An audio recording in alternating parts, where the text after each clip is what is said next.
యశోద ఆసుపత్రిలో పెద్ద సుదర్శన్ రెడ్డికి ప్రముఖుల పరామర్శ. హైదరాబాద్ జూలై 27. తెలంగాణ రాజకీయ వర్గాల్లో ప్రముఖ నాయకుడిగా గుర్తింపు పొందిన నర్సంపేట మాజీ ఎమ్మెల్యే బీఆర్ఎస్ సీనియర్ నేత పెద్ద సుదర్శన్ రెడ్డి ఇటీవల గుండెపోటుకు గురి కావడంతో ఆయన్ను సికింద్రాబాద్లోని యశోద ఆసుపత్రిలో అత్యవసరంగా చేర్పించారు.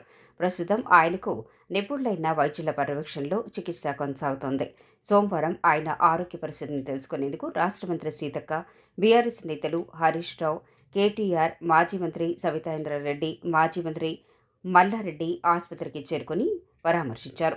ఈ సందర్భంగా పెద్ద సుదర్శన్ రెడ్డి కుటుంబ సభ్యులను కలిసి ధైర్యం చెప్పి ఆయన ఆరోగ్య పరిస్థితిపై ఆరా తీశారు.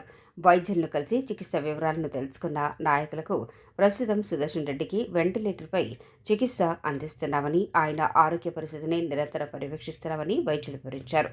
అవసరమైన అన్ని వైద్య సేవలు అందిస్తున్నామని, ఆయన కోలుకోవటానికి ప్రత్యేక వైద్య బృందం కృషి చేస్తోందని తెలిపారు. పెద్ద సుదర్శన్ రెడ్డి త్వరగా కోలుకోవాలని రాజకీయ నాయకులు, కార్యకర్తలు, అభిమానులు ప్రార్థిస్తున్నారు. ఆసుపత్రి వద్ద ఆయన అభిమానులు, పార్టీ నాయకులు పెద్ద సంఖ్యలో చేరుకొని ఆరోగ్య సమాచారం తెలుసుకుంటున్నారు. ఆయన త్వరగా కోలుకొని ప్రజాసేవలోకి తిరిగి రావాలని పలువురు ఆకాంక్షిస్తున్నారు.